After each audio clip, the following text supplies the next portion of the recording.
I recently received an email from my dear friend Mike Cohn, and he was talking about providing agile training to teams. So let's talk about this for a minute. He goes on to say, providing agile training to teams is an investment. With any investment, it is wise to assess the return you can expect. So let me ask you the following. I love how this opens up. How much value did your last team training deliver? What benefits did you receive? And what tangible improvements did your team realize? Those are all really brilliant questions. He goes on to say if you can't answer these questions, you shouldn't spend another dime on training until you establish a set of metrics that you want to see change after the training. What metrics am I talking about specifically? You can expect many proven benefits from training. I tend to focus on three. Number one, well trained agile teams realize productivity gains of at least 30 to 50%. That's huge. Number two, most teams see faster time to value just from switching to an agile way of working. Well trained teams should be able to move 5 to 10 times faster than not well trained teams.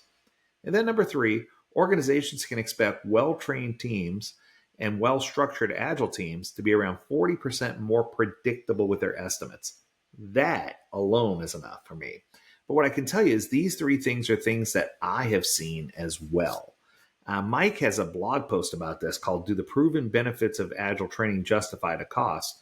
And he reveals the data there behind the claims. What I can tell you is I've looked at the data. These are all real data metrics.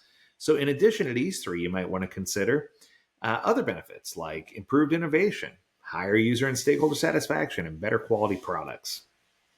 Before your next team training, get a baseline of where your team stands right now in terms of these metrics, then measure how much they improve in 3 months after the training. I usually say do 30 days out, 60 days out, 90 days out so you can see the incremental improvement, but 90 days out is just as effective. Proving ROI is important both for your own peace of mind and knowing whether the training was effective, and also to help you justify future investments in training. So one of the things Mike's done is he's gone out and created a free Agile training ROI calculator. I'm going to put a link to that here, as well as a copy of this entire email that you can use to help you think through the value you can expect from training. It includes instructions and examples to help you get the most from it. Take a look, see what you think. Investing in the right training for your teams and measuring improvements that you receive will certainly help you succeed with Agile. What I can tell you is this is extremely effective and true. I've been dear friends with Mike for some time.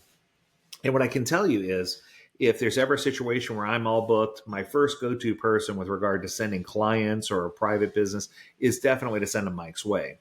And I've had an opportunity to send several individuals his way. Likewise, I feel like he would do the same for me.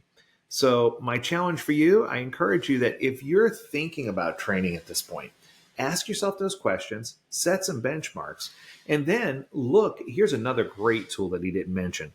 Look for feedback from previous students. People have taken the classes and see what takeaways they mention in their feedback. If the feedback's just, oh, it was a great class, that's good. But if feedback, oh, it was a great class and I especially like this, that makes it even better. Because then you know what kind of takeaways people are getting when they take the class. And don't be afraid to ask those important questions. What I can tell you, one last thing, is that a lot of people are shopping for the least expensive training. That's definitely not the way to go. If you can look for the training that's going to be the most effective, even if it's not the least expensive, it's going to pay for itself in dividends that were mentioned above much faster than the least expensive training ever would. So that's going to do it for this episode. I hope you enjoyed it. If you have a topic you want us to discuss, learn more at AgileDad.com. We'd love to hear from you. Thanks again, Mike, for another amazing email. And as always, we encourage you to stay healthy, stay well, and stay agile, my friends. Do take care.